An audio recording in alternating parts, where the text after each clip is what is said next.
Assalamualaikum, jumpa lagi dengan aku Ibu Asri, ibu rumah tangga yang ingin menyampaikan ilmu klasiknya sehingga banyak ibu-ibu yang bisa ambil manfaat, senantiasa sehat, ibadah lancar, sampai Allah memanggil kita ke surga, amin. Alhamdulillah, kali ini Ibu bisa mengupload video lagi tentang cara mencegah dan mengatasi asam urat di cuaca dingin.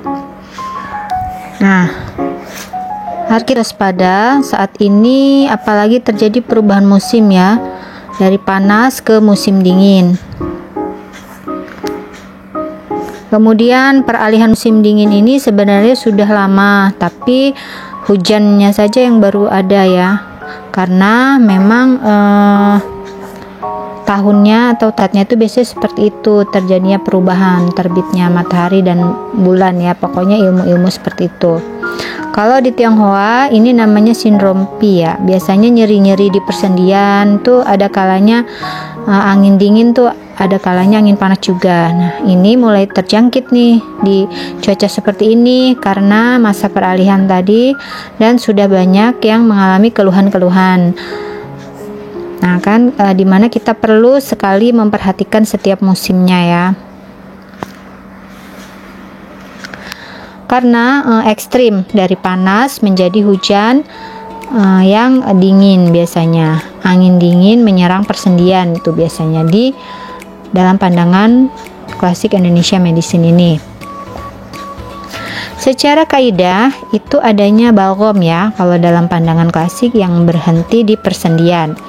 Biasanya balgom ini menyebabkan nyeri tulang, nyeri persendian. Nah, tulang nyeri, sendi nyeri, padahal musim hujan belum turun. Ini biasanya sebagai tanda ya.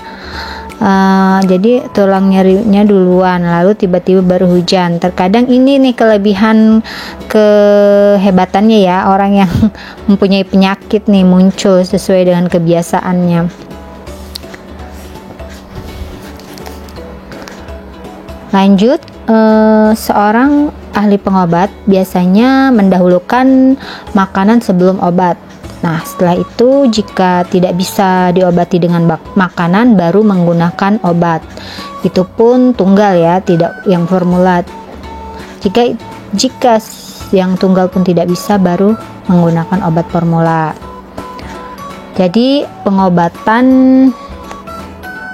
sekarang ini dibahas secara fungsi ya, bukan secara materi. Jadi sekarang penyuluhannya lebih ke materi, kalau dulu secara fungsi. Contohnya seperti ini, seledri, orang taunya materinya namanya seledri. Kalau zaman dulu seledri ini herbal dingin gitu, maksudnya seperti itu. Nah, bahan yang dipakai untuk kali ini yaitu seledri 50 gram, nanas 150 gram, tomat 1 buah, garam dan air secukupnya. Nah, ini dia obat menu herbalnya ya, resep herbalnya maksudnya. Seledri ini sifatnya dingin ya dan aromatik. Contohnya lagi selain seledri itu ada bunga melati, cempaka, kenanga, ini pun sama sifatnya dingin dan aromatik. Kalau aromatik panas beda lagi, seperti jahe, cabai. Nah, ini termasuk golongan herbal yang aromatik panas jenisnya. Secara umum digunakan untuk mengusir angin ya, dan timbunan. Nah, timbunan ini biasanya disertai dengan nyeri tadi itu kalau dalam sendi. Biasanya ini sisa-sisa musim kering sebelumnya. Seledri ini mengeringkan, kemudian dia membuyarkan.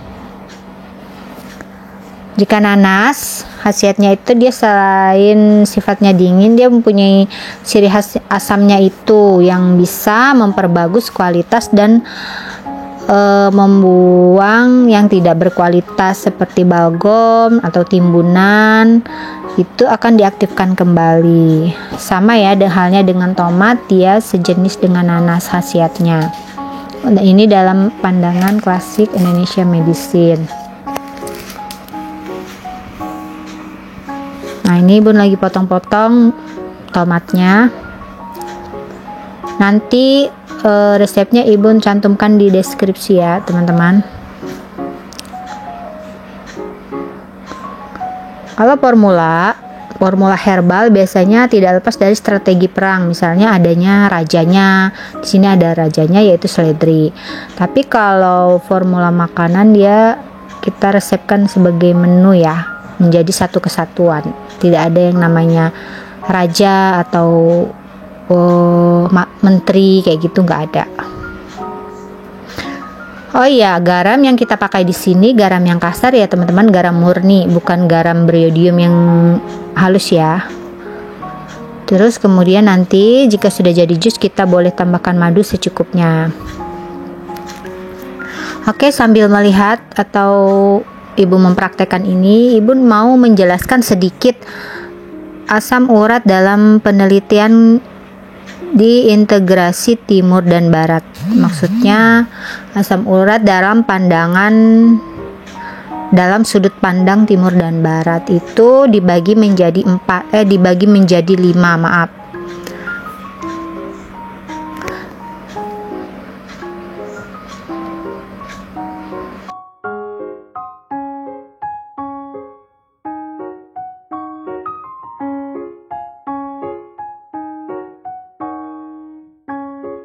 Yang pertama, asam urat yang dikarenakan angin yang dominan di dalam persendian itu.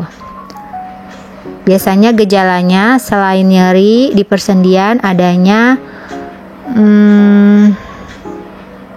diare karena makanan yang susah dicerna. Itu ciri-cirinya, ciri-ciri anginnya, nyerinya pindah-pindah biasanya. Kalau yang karena angin dominan ini, jika tenggorokannya gatal, nanas bisa diganti dengan jahe ya, resepnya. Nah, ini sudah jadi jusnya. Kemudian yang kedua, jika dinginnya dominan, biasanya ada orang yang nyeri sendi disertai nyeri perut juga, tangan dan kakinya dingin. Ini resepnya harus nanasnya diganti dengan cabai ya, itu tapi rasanya lebih pedas nantinya. Itu karena jika asam uratnya dominan dingin, biasanya disertai nyeri perut dan tangan kaki dingin itu tadi. Masih jus yang dipakai masih ini. Lalu yang ketiga, jika lembabnya dominan, asam uratnya jika lembabnya dominan, ini biasanya gejalanya nyeri perut dan terasa bergejolak. Adanya bisul juga kadang disertai itu. Untuk yang jika bergejala ini boleh resepnya dipakai yang ini juga. Jus yang ini lebih cocok. Kemudian yang keempat yaitu karena asam urat yang karena panasnya dominan. Biasanya ciri-cirinya nyeri awal di persendiannya akut, disertai dengan sembelit dan buang anginnya berbunyi karena panas dominan. Nah, di sini biasanya kan kita kalau buang angin atau pup ke belakang itu biasanya disertai dengan bunyi yang keras dan semburan gitu. Ini masalahnya panasnya dominan ya, jadi habis makan cabai terlalu banyak itu bikin seperti itu gitu. Selain gejala tadi buang anginnya bunyi itu, ada juga demam ringan, matanya merah, tenggorokannya bengkak biasanya. Nah, kalau dengan ciri-ciri ini disarankan kita makan pisang ya, sama mengkudu, bayam dan kacang hijau. Oh ya, ini jusnya sedikit berbusa, jadi nanti ibu kurang busanya baru ibu minum. Kebetulan suami juga kemarin asam uratnya agak tinggi. Yang kelima, lanjut ya. Yang kelima, karena kelemahan daya tahan tubuh atau astenia. Biasanya nyeri kronis di persendian dengan durasi yang agak panjang.